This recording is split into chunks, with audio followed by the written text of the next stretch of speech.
Good morning and welcome to Bazaar Morning Call. I am Anuj Singhal. With me is Prashant. Prashant, hi. Good morning. Good morning. Oh, we also have Sonia, of course. We have privilege actually, Prashant. We have India's most stylish anchor. We all knew it, but of course, yesterday Sonia got the award for that. Let's have the picture. There it is. Sonia. Congratulations, Sonia. Thank you. I'm just a reflection of you guys. How humble. I have the most stylish male anchor. What more do I want? So Anuj and I bask in reflected glory, sitting next to you. So. I was just discussing, one of the perks of our job is that we get to anchor with Sonia. So, yeah, Sonia, congrats. So, I thought that, we read the news daily. Sometimes it gets a bit dry, boring. So better to amp up the style quotient a bit. But thanks, guys. Okay, now we get back to business. Of course, the big news overnight, and this reminds me of that Kevin Spacey movie, which is one of the best movies that I've seen so many times, 21, where he says always account for variable change. One variable changed yesterday, which was from Bank of England. Now we don't know if it's a master stroke or some kind of harakiri, right? Surprise QE move, and that left the shorts scrambling for cover. Look at what happened to the UK's bond market. You would be surprised. Of course, equity markets also rallied, but it might just be a bit wrong to extrapolate this to Fed, which some people might be doing. Of course, today's F&O expiry. So in that sense, with this SGX Nifty gap up, things could get really interesting. But I'll track the dollar index and the Dow futures closely through the day to see if this rally runs into some kind of a risk or not. Sonia, hi. Absolutely. And this is important, right? The Bank of England buying UK bonds to avert a financial risk. So how bad is the situation over there, and how long would it take to sort of trickle into other markets globally? That's the big question, right? And it's reflecting in our own markets as well. The Nifty is now closed below that 17,000 mark. 6 straight days of losses is what we've seen. And even selling in cash has continued for 6 days now. So put together, over 16,500 crores of cash has been pulled out from foreign investors. The US market saw a sharp rebound overnight, so let's see if that pullback is something that our markets would take forward as well. But I'm still watching out for the central bank action, because it just goes to show how fragile the situation is globally. A, with what the BOE has done. B, you have the US GDP numbers that come out later this evening at 6 p.m. So they're going to be tracked very closely as well. And Anuj, Prashant, both of you weigh in on this. The Nifty below that 200-day moving average of 16,990. How much significance would you give this BOE move to how nervous or fragile the global scene is, and what the impact could be on our own markets? Absolutely. Sonia, before that, we discussed daily moves in any case. This move just tells you UK is in a mess, right? And you have no clue. Sometimes you talk about tightening, then in between you have this easing and all of that. It also shows you, in our conversation with a lot of experts, I remember Mark Faber once telling me that RBI is the best central banker in the world, and for some reason, has its credibility, has its autonomy, and I think that is something which is clearly intact. So really the big question is, with this BOE move, and it looks like there must have been some political pressure, right?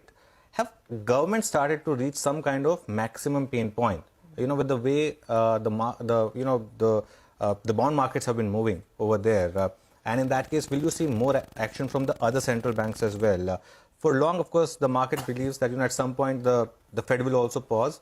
The terminal rate is something that everyone's discussing, but I think look, we are in a situation where nobody knows right now. What's happening. For example, who would have had the courage to take a contra long position yesterday, but that would work today. So it's going to be very difficult market in the short term, and normally short-term fixes lead to short-term rallies. These rallies are very short-lived. They last for hardly a day or two, if the overall trend is still largely on the downside. So I think for the day, because it's expiry, we need to see the extent of short covering, because FIs are sitting on 1 lakh contracts of short. And straight away the market opens above very important levels. The SGX Nifty is indicating a gap up. The SGX Nifty high is 17,108. That would be the first resistance for the day.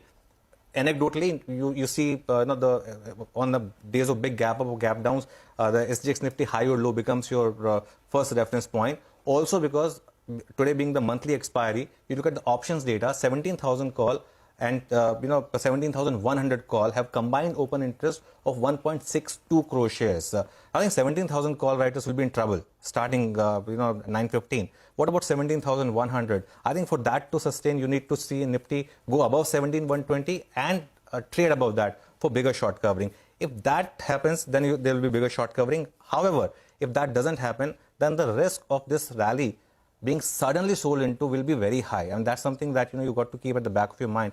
So I think maybe using options could be a better strategy for the day. The market's bigger texture will be clear once you have more mature reaction today in the global market. I think normally you see on day of the action there's a knee jerk. Next day there's a more measured move. So I think today you'll see a more measured move. Both in the European markets and in the US market, and then we'll take it from there. But let's see how it pans out. But Prashant, I mean, this was really something which came out of nowhere. I mean, just imagine if the US markets last night were flat or lower, right? I mean, given how the market left off yesterday and with the expiry, etc. today, I mean, anything would have been possible. But at least we get a higher start, and then we kind of pick up from there. I mean, yesterday, same time, we were saying that in the US markets, the turnaround Tuesday failed, right? The day before yesterday's session, when markets traded higher for bulk of the session, sold into close. But it was a wild Wednesday, absolutely wild Wednesday. I mean, it almost was reminiscent of, just in terms of news flow and in terms of price moves as well, especially on the bond market side of, maybe 2013 during the European crisis, or even 2008, maybe a mini replica of that. Just incredible, absolutely incredible. By the end of it, I'll come to implications of that in just a bit. You had a decent close, the S&P and the Nasdaq, and we were talking about this yesterday. And I was highlighting that even in June, when the market bottomed out in the US, it did so 2 days after the June FOMC. And as of yesterday, we're 4 or 5 sessions after the September FOMC. Markets were extremely oversold. Simple things like the RSI, etc., had gotten to indicating that things were oversold and due for a bounce. So we've got a bounce. What that does is a different thing.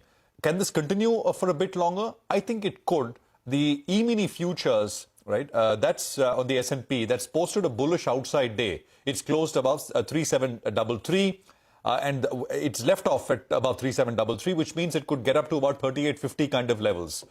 So maybe there is a bit more it can kind of squeeze out from this particular move. US Treasuries, again, wild moves. I mean, you were above 4%, and the 10-year fell, the yields fell 21 basis points, just like that, back to 3.75. The 2-year was at 4.35. It left off at 4.1 or so. Massive moves. So, when you have this fast-paced, aggressive moves, can you really make sense one way or the other? What comes next? I think not. I mean, you can't really do that with these kind of chaotic price movements. The dollar fell, which is a good thing. The DXY is down from almost 115. It didn't quite get there, 114.75 to 112.8. But again, I mean, are these temporary moves that we are seeing? Oil went up about 3% or so, $89 plus. European natural gas prices went up 26%. Because there are reports which indicate that there is going to be more shortage as Europe enters the winter season, and of course the Bank of England move. I just want to say one thing. I think it's very unlikely that what we've seen in England happens elsewhere. Forget elsewhere; it happens in the Fed, because that is the one place it really matters to. You can broadly look at what's happened in England and say that this could happen, but I don't think you can juxtapose what's happened in the UK to any other place, because in the UK, it's a mess very much created of their own government, which is when last Friday they announced those huge unfunded tax cuts. So, you had a situation in the UK where the government was sort of easing, which is announcing tax cut, and just 5 days prior to that, you had the Bank of England, which had hiked rates by 50 basis points. So monetary policy was tightening and fiscal policy was easing, and in 2 or 3 days flat, I mean, the market has basically aligned the two. It's forced monetary policy to fall in line with fiscal policy as well. Bank of England will buy bonds, which translates to easing as well. What that does to the currency, because you need higher interest rates to stabilize the currency, which is not the case anymore. So there is a price to be paid, and we'll find out about that. But the point I want to make is that what's happened in the UK is very much a UK phenomenon, a problem created in the UK, and the BOE trying to fix it, maybe successfully, maybe unsuccessfully.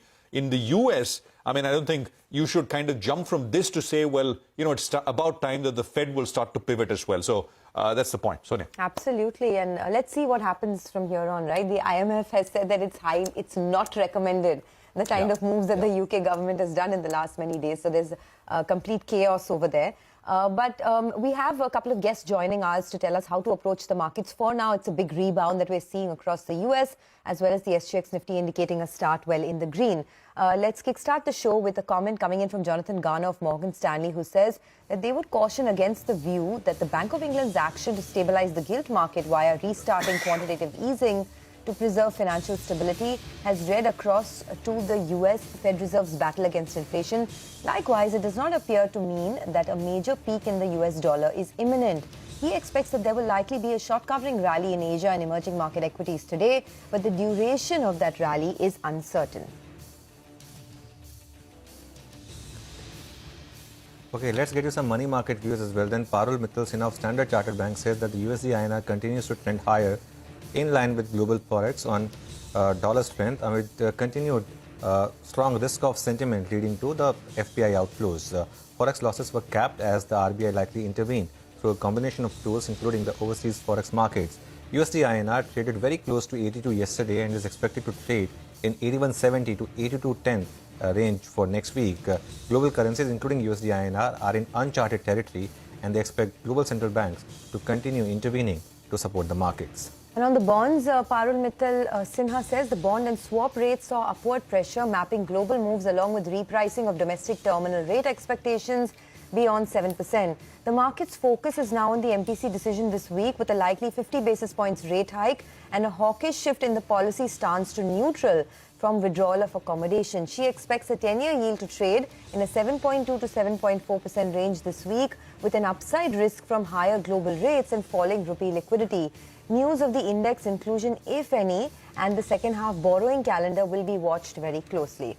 Okay, that will be the big event to watch, and we'll get a couple of guests to tell us how to approach the macros. But we do have a lot of stock-specific action to track today as well, and we'll get to that in just a bit in our top 10 segment. We're looking at names like Anupam Rasayan, Torrent Pharma, Ramco Cements, Adani Enterprises, Nykaa, Blue Dart Express, and Godrej Consumer Products. These are stocks on the back of positive news flow. Then there's Adani Green Energy, Shree Cement, and ITI that are likely to open in the red. Do stay tuned in for that.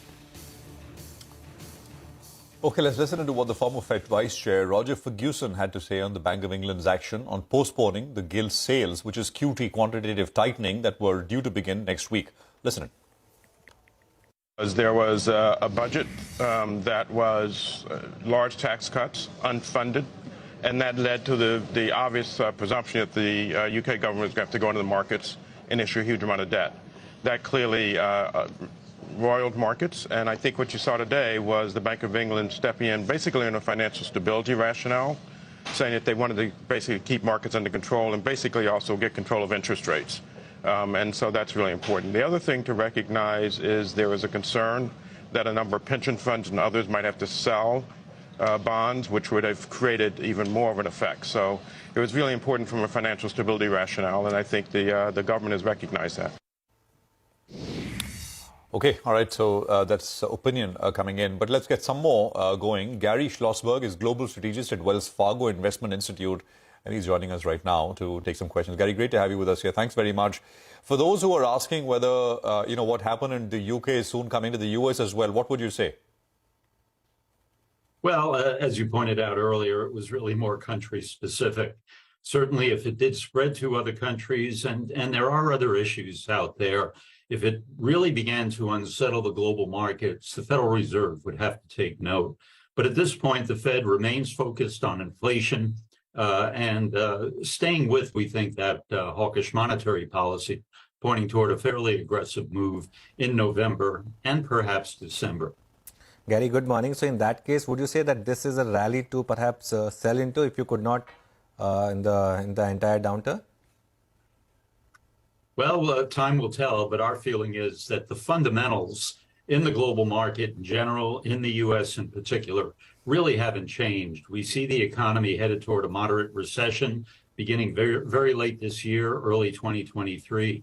And what's going on in the markets now, I think you have to consider what the driver was for the Bank of England's action. It was to try to stave off instability. It wasn't an improvement in fundamentals. So with that view, yes, I think little has changed fundamentally, certainly for the United States and for the rest of the global markets. So if little has changed fundamentally, and these are problems that are well known in the market, Gary, do you believe the worst of the sell-off, especially in markets like the Dow and the S&P, are now behind us? Because those markets are down 20% already. Have they priced in the worst? Well, I think the market may have gotten ahead of itself in the run-up to the Bank of England's action. There was a certain amount of short covering. But going forward, we still see a difficult environment. We have the Federal Reserve raising interest rates. That will create a headwind for valuations, putting pressure, perhaps further pressure on valuations going forward. And if we're right and the economy is headed toward even a moderate recession, we're already seeing earnings estimates being scaled back from what we had always thought was a fairly optimistic level. And we think the reports themselves will show a weakening in corporate earnings in sync with a weakening economy. Now, keep in mind, the stock market, it does tend to be a leading indicator. And if we're right on the timing of a recession, the worst of which would be in the first half of the year, we could see the market begin to anticipate improvement, but that probably won't come until early 2023. Here in India, we are starting to see foreigners selling again. This week, I mean, 3 sessions basically, we've got almost $2.5 billion worth of, actually less than just under $2 billion worth of sales. What would you say is happening in terms of attitudes towards emerging markets? Is it just, a dash for cash, dash for dollars? Get it back home because there's general uncertainty? Well, I think there's a certain amount of uncertainty driving the dollar higher, increasing the odds of fairly aggressive interest rate hikes. We are expecting the RBI to raise interest rates, as you pointed out, by a good amount.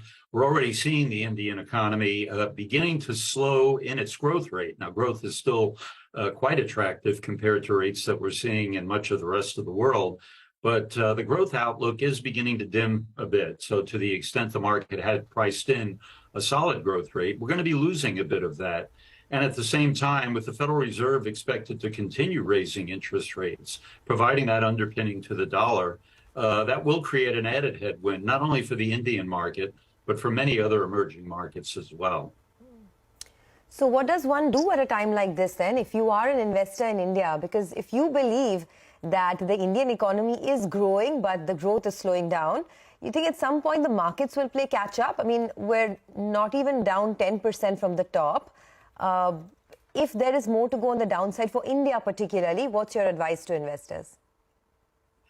Well, I would think the advice should be much the same as we're giving here in the U.S. You move into more defensive sectors of the market, less economically sensitive, stay with the quality companies, the larger cap, the larger companies, healthy balance sheets, to ride out what likely will be in India more of a growth recession rather than an outright decline in GDP. In fact, I'm not even sure I'd call it a growth recession, but certainly a winding down of economic growth that creates uncertainty in the market. Doesn't mean you have to pull out, but I think you do have to become a bit more defensive in your strategy. Okay, get more defensive in your strategy. Got that. Thanks a lot for joining us, Gary. Have a great day. Thank you. That's the word coming in from Wells Fargo Investment. They say that, yes, there's a 50 basis points. There's a rate hike coming from the RBI tomorrow. And India's growth outlook is beginning to dim, although it is much better than what we're seeing across the globe. So perhaps time to get defensive. Let's take a quick break on that note. On the other side, our list of top 10 stocks is coming up with our research team. Stay tuned.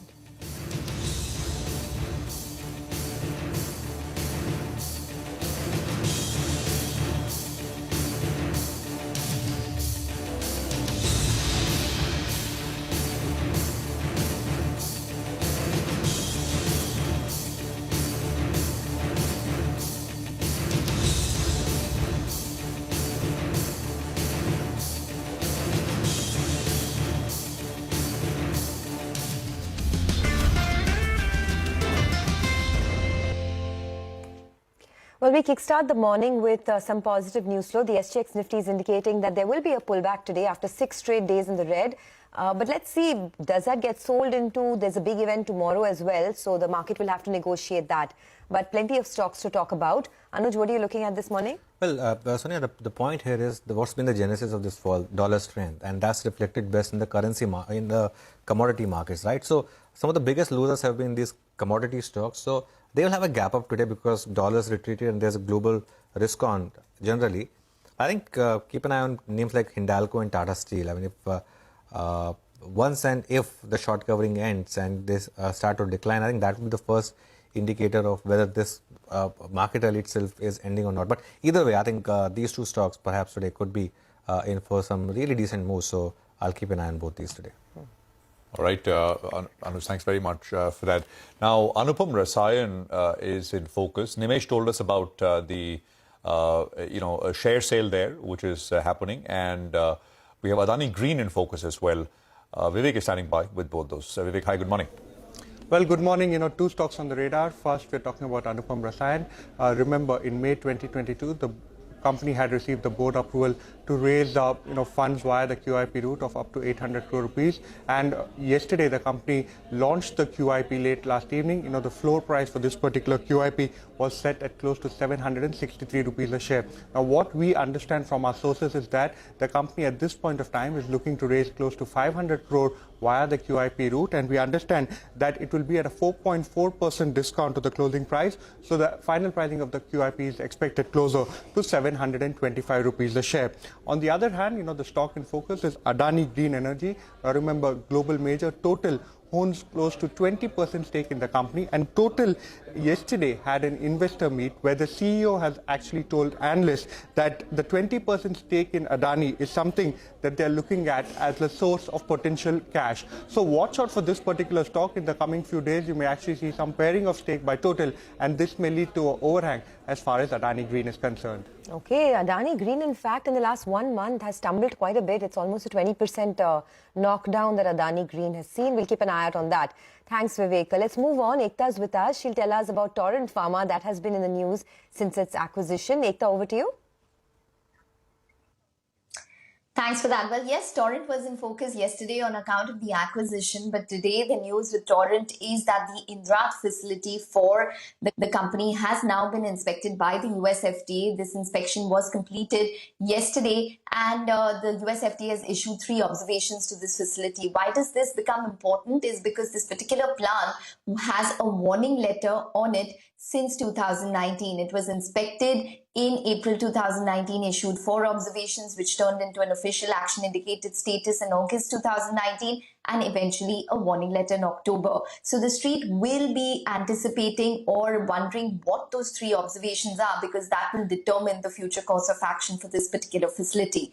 There are, remember, 2 other facilities which are under the scanner when it comes to the US FDA, which is the Dahej plant, as well as the company's US facility. Both of them were issued warning letters in 2019, and hence the street will watch for any kind of long-term resolution. The US is around 12 to 13% of sales for Torrent. The street will probably anticipate some good news because it's only 3 observations, but the proof of the pudding is really once the US FDA Form 483 does come out. Right, Ekta, thank you very much for that. Ramco Cements is also in focus. Nigel is here to tell us why. Nigel. Well, Ramco Cements will be in focus because they have commissioned their 5th integrated cement plant. So this involves the clinkerization plant of around 2.25 million tons, or they could feed the nearby grinding units as well. So that's why, in fact, it's a positive. The cement that will be manufactured from here will obviously be sold in the South Belt, so in Andhra Pradesh, Telangana, Karnataka, and the likes are there. The total cost was around 3,000 crores odd. It also involves a WHRS, that's a waste heat recovery system, and part of that will be commissioned in October. The remainder will be commissioned in the coming months, so that as well leads to some cost savings. Green on Ramco Cements is what we're going with. Back to you. Okay, green on Ramco Cements. Moving on, Godrej Consumer Products is on our radar as well. Mangalam is here to tell us why. Mangalam, good morning. Good morning. So yesterday they held a conference call with all the analysts for their Africa business in particular, and a couple of key takeaways that we got. One, the leadership change with Dharmesh Gordon at the helm has improved the company's performance. They've expanded their distribution in Africa as well as portfolio simplification, focusing on the core. But importantly, now they say that going forward, they're looking to broaden their portfolio for the next leg of growth for Africa, and they are aiming for margins to be between 15 to 17 odd percent. Importantly, for the last 8 quarters, their Africa business has shown double-digit growth, and they continue to be optimistic about this double-digit growth, and brokerage is also positive on the stock. But that's about Africa. For India as well, palm oil prices are lower. The second half is likely to be better. So let's see if Godrej Consumer does a bit of waka waka today. Waka waka. With a 15 to 17% growth, I guess that's how they would react in this market. Mangalam, thanks very much for that. Well put. Well, Adani Enterprises and Shree Cements are also in focus. Vivek is back to tell us why. Vivek. That's right. Tomorrow onwards, there will be a new look as far as Nifty 50 is concerned. So Adani Enterprises comes in at the expense of Shree Cement. On the back of this particular development, Adani Enterprises is likely to see inflows of close to $340 million, while Shree Cement is expected to see outflows of close to $100 million. Important to keep in mind that both of these stocks will have the exact opposite effect as far as the Nifty Next 50 is concerned. So there will be some offset as far as these figures are concerned. Okay, thanks a lot for that. Well, just one clarification, a 15 to 17% margins is what GCPL was talking about in their Africa business. So we'll keep an eye out on that. But Mangalam is... Mangalam is still there, right? Yeah. Mangalam, why don't you do a Shakira, then maybe the stock will do waka. You can do it. If anyone of us can do it in the team, it's you. Well, not for now, right now. I'll talk about the other stocks because Shakira may use one of these products. Nykaa is the stock on my radar. They are going to consider a bonus issue on October 3rd, almost a year after the company is listed. So let's see whether shareholders of Nykaa do a bit of Nykaa today. We have Blue Dart, which has announced a price rise from the start of the next year, January 1st, that is a 9.6% price hike for Blue Dart. And we have ITI, which may be in the red because they've allotted about 77.3 lakh shares to the government of India at around 103 rupees per share. The current market price is around 112, so maybe a bit of adjustment out there. Okay, thanks a lot, Mangalam, for that. We'll wait for that video of you doing a little bit of waka waka there. But let's do a quick recap of our top stocks today. Stocks with positive news flow. There's Anupam Rasayan, Torrent Pharma, Ramco Cements, Adani Enterprises, Nykaa, Blue Dart Express and Godrej Consumer Products. Those are stocks in the green. Stocks with negative news flow, Adani Green Energy, Shree Cement and ITI. But let's also get a handle on what's happening in the world of commodities. Manisha Gupta is joining in to give us a quick update there. Manisha, good morning. Morning, Sonia. Thank you for that. Well, I'm looking at the dollar index, which, every move is what the commodity markets are mirroring here. So starting with the crude oil prices, where there has been a rebound in this as well because of the dollar decline. So 4% of gains overnight in crude prices is what we are looking at. And then you had unexpected drawdowns in the U.S. crude and fuel stocks that supported. Markets also are watching out for the Hurricane Ian, which makes its landfall by this weekend. And ahead of that, the industry has shut nearly 11% of Gulf of Mexico oil. That has been supportive. The OPEC and allies meeting in the next week, that's on 5th of October, may also cut output to shore up prices. Markets watching that. In this quarter, though, the crude prices still are down by 25%. And this is the first quarterly decline in crude in the last 2 years. The Chinese growth is also set to slow to 2.8% in this year after 8.1% in 2021. That is something that the markets also seem to be worrying about. So the expectation is that while we have seen a rebound from 76 of a low to 81 on your screens right now, 82 to 84 could be resistance levels. And this is the near-term range that the crude prices will continue to trade in. All right, Manisha, thanks very much for that. So energy complex in focus once again. We'll take a quick break here. We have Rajesh Bhatia of ITI Long Short Equity Fund joining in for some fundamental stock analysis. A little later, we'll connect with Nithya Balasubramanian of Sanford Bernstein to talk about trends in the pharmaceutical sector. Stay tuned.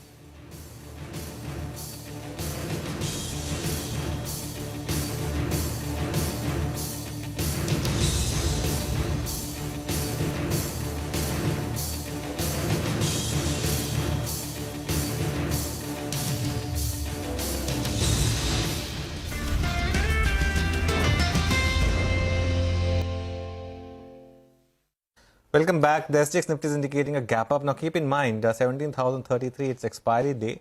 The dollar index is once again retreating, climbing a bit after the overnight action. Overnight you saw quite a bit of knee jerk, right? And now again perhaps some more measured response. Even the US futures are a bit more measured. So we'll see how things move. Today's expiry as well. So let's see if the 17,000 call writer panics or holds on. That I think will be the first sort of point to discuss. Rajesh Bhatia is joining us now. He's MD and CIO at ITI Long Short Equity Fund. Rajesh, hi, good morning. Thanks for joining us. Your kind of market, right? A bit of long, bit of short, and you can outperform the market. How are you approaching it? Yeah, certainly our kind of market, especially when it declines, that's the advantage that we bring at long short equity funds. See, I think the market, as far as India is concerned, I think there is a bit of a tug of war between bull and bears, right, for the last 1 year. I think what is happening is that while the micro story of India is extremely strong, there is fragility at the macro end. While there is a great structural multi-year thesis for India, it is getting bogged down by global events which can hurt the cyclicality in the shorter term. So basically, the market is in a liquid oxygen phase, right? The opportunity for multi-years, India opportunity, given the global context and given our structure, doesn't allow the market to go down too much. But given the overwhelming negativity that is there in the global markets, doesn't allow the markets to go up. So the last 1 year, the market has just been caught within these two, optimism versus pessimism. And I think that's the phase that we are going through. Having said that, I think the recent developments have been a little more interesting because my sense is that what has come off this time is the cyclical stocks.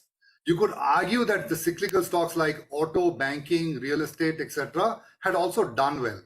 But I think the severity of the fall is noteworthy because it would be fair to assume that the market is certainly apprehensive of a cyclical challenge in India. We will see how that evolves given how much negative the sentiment is globally. But I think that is something that is interesting to watch, whether the market is coming to grips with the cyclical challenge of India in the shorter term. Rajesh, that liquid oxygen, you could have said it in dialogue form. It would have been more Ajit style, right? And I think in our market, anybody wants to go for it between the two of you? Yeah, I mean, of course, in our market, you would say that crude is a girne nahi dega and dollar is a badne nahi dega. I think that was the one which was going around. I think he put it very well, Rajesh. That longer term story doesn't let you kind of fall, but there are overwhelming negatives. But in the margin, it's all about incremental buying or selling, right? So which impulse is stronger according to you, Rajesh, and where does that take us, in your opinion, near term? So I'm not really a technical analyst, Head and Shoulders is a shampoo for me. But, I think what is interesting to observe is that since the peak of October, we have been going through a phase of lower tops and lower bottoms. I mean, pure technical analysts may argue that that's not true. But in my opinion, when I look at the price action, it is still a phase of lower tops and lower bottoms. And my sense is that I think, while there is optimism in the short term, like I said, I think there is certainly concern that we are a fragile economy on a macro basis. Look at our current account deficit. It's probably over 4% as we speak. Our fiscal budget is probably 6.5%. We have used all our bullets. And you can see if you try and exceed that, what happens given the case of the UK, where they tried to stimulate the economy further, and you can see the effect on the bond market and the currency market. So we certainly don't have a developed market status, thing. So basically, we'll have to be very careful of the ability to stimulate our economy. So given the global context that it is slowing down, it's going to slow down starting from exports, which is already weak for us, and it is going to lead to a slowdown in our economy. Read that as EPS cuts. At the same time, cost of capital is going up. I mean, if 2-year treasury in the US is giving you 4 to 5%, that's risk-free 4 to 5%. Then you have a hurdle of the depreciation of the currency. Then you have equity risk. So the hurdle rates for equities are certainly going up. So I would certainly consider all of those inputs. Okay. At the end of the day, I guess the question boils down to what do I do with my portfolio, right? There's already been a drawdown of about 10-15% overall, and then worse in the broader markets. Do you move to cash? Do you keep some powder dry? What's the approach now? See, I can speak as a long short equity fund, because anybody who's a long-term investor should be invested in India. I don't think there's any question about that. And especially, I think I don't know how many people can really time the markets in that sense. But as a long short equity investor, we are tactically at the moment cautious as to how this scenario is evolving. Okay. I want you to just stay on for a bit, because we are going to focus on the pharmaceutical space now. There's a lot that has happened in individual names.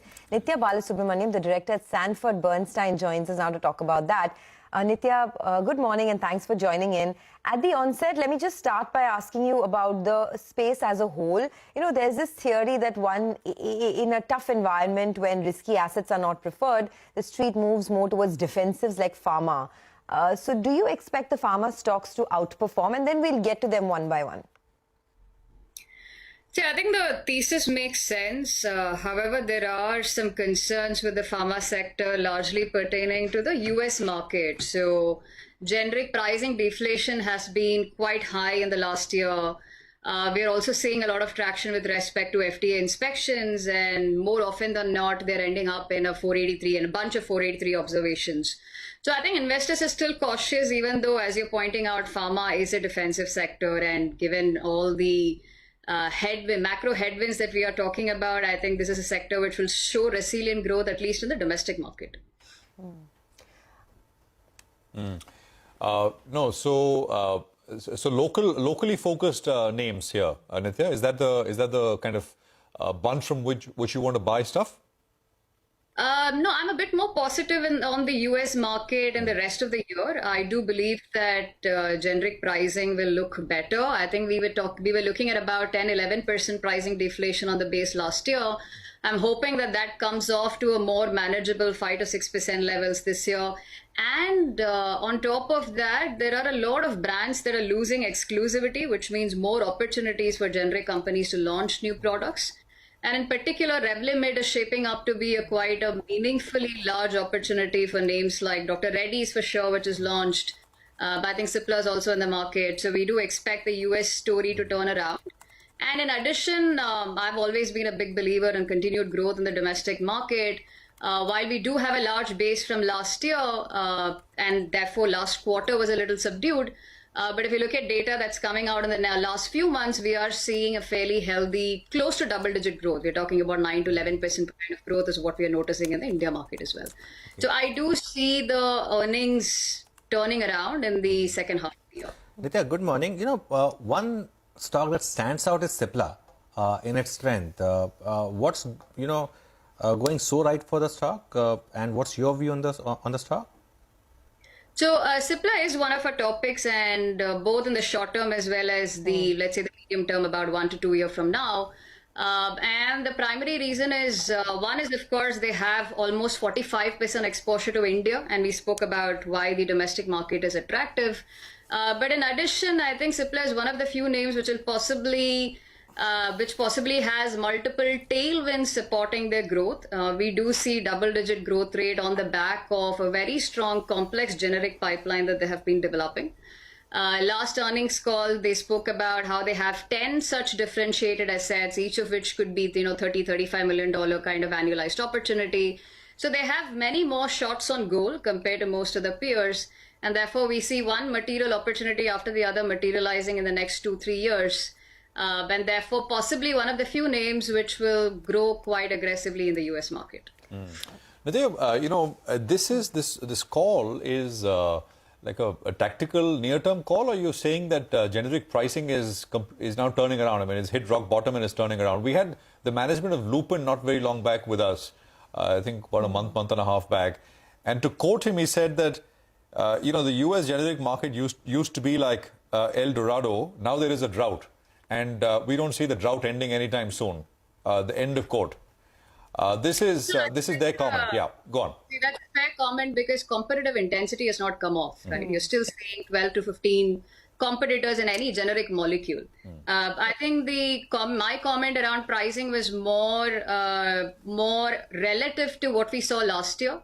Last year was particularly bad because there were additional inventories in the system. And companies got a little desperate in terms of liquidating inventory on time, and therefore they got aggressive on pricing. Right? At least that phenomena is softening. That's not true anymore in 2022.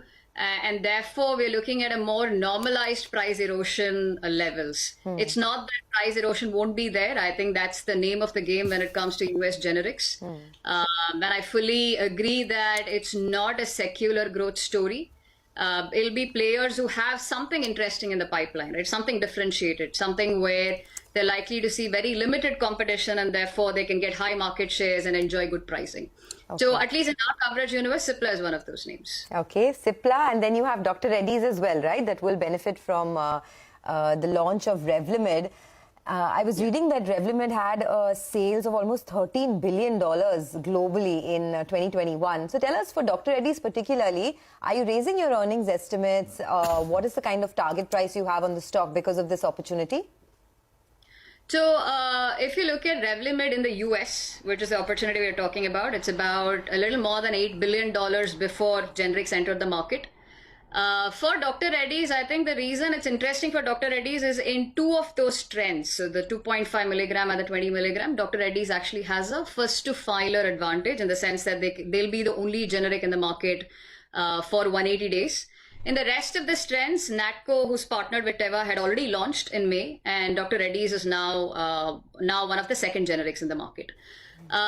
So for Dr. Reddy's, I don't think any of us are upgrading earnings now because this is an opportunity that I think most of us on the sell side and the buy side as well, we are aware of. The reason it's interesting is because of the way the settlements have happened. This is a limited quantity opportunity. So Dr. Reddy's or Natco can only sell certain quantities of the product as agreed with the innovator. And therefore, the price erosion is expected to be far more nominal than you would see in a freely competitive market. Right? That's the reason this is an exciting opportunity. And I think that'll play out up to 2026, middle of 2026, when the market opens up more broadly and there are no quantity limitations anymore. Okay. It's already done well, right, Dr. Reddy's? I mean, the market's moved down about, I think, 4-5% last few days. Dr. Reddy's is up about 9-10%.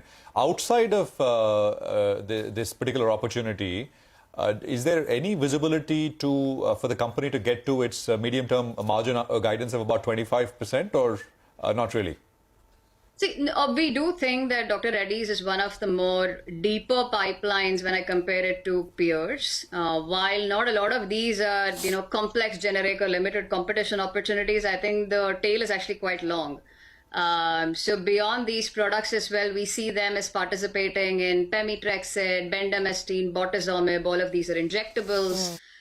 We see them as participating in darunavir, lubiprostone. So these are oral solids. So quite a long list of products that we're expecting them to launch in FY23 and 24. So we do believe beyond Revlimid as well, there is enough in the pipeline for them to maintain a good trajectory both on the top line as well as the bottom line.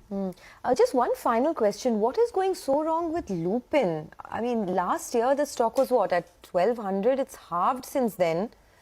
I do know that, of course, the earnings gone by were also not that great, both domestic and in the US business. But do you see any respite at all? See, I think two things need to happen. One is the market's been anticipating some complex generics that can potentially play out positively for them. Generic Spiriva in the US is one. Unfortunately, I think they have received a CRL, which means they need to respond to the CRL. And once they do, it gets into another FDA review cycle, right? Which is going to take them another 6 to 8 months before they get an approval. So you're now looking at quite an important product opportunity having been pushed out by one financial year, right? And the second is, I think India as well is not firing as much as it used to for Lupin. And in particular, I think in diabetes and cardiology therapy, given all the competition that Lupin is seeing in the sitagliptins and vildagliptin and dapagliflozin, etc., it seems like some of their products are therefore not doing as well as they did pre-COVID. So therefore, both the markets are unfortunately a little subdued, which is weighing on margins. And that's the reason for the stock performance. We don't see this turning around till generic Spiriva comes through in the US. Okay, Nitya, thanks a lot for joining us. Good talking to you as always. And of course, the ease with which you took the name of all the complex drug names. Try, Sonia, repeating any of them? Revlimid is the easiest one for me. Hopefully, none of us will ever have to use it, right? The cancer drug, but it's the easy one to pronounce. Yeah, okay. Yeah, thanks a lot. Have a good day. We'll take a break. Up next, we'll discuss the market technicals. Sudharshan Sukhani and Mitesh Thakkar will be joining us.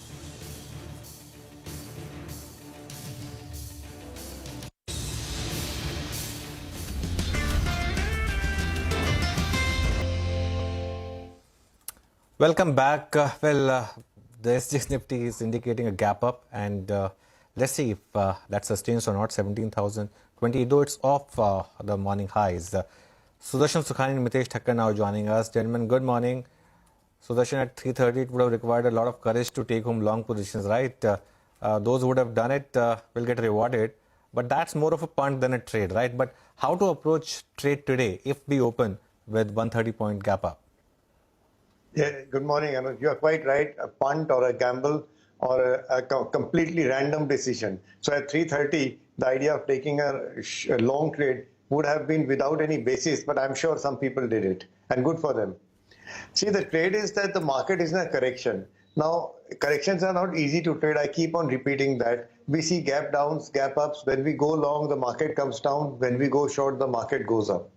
But today, the view is that after this gap up, the chances are that the original correction will assert itself. So this is a sell on rally market for the day. So somewhere between 17,100 and 17,150, we should be looking to build short positions. And if it works throughout the day, then we could carry some of it. Use only options. And that applies to the Bank Nifty and the Nifty both. Both have broken significant support levels. So the rallies should be sold into. The rally should be sold into. Okay. Mitesh, good morning. Would you sell the rally, or could the market trap the shorts today? My sense is that I think, the market has definitely turned weak, but in the short term, it's also become very oversold. So I think there could be some consolidation between 16,750, that being the lower end of the range, and 17,250, 220 levels being the upper end of the range.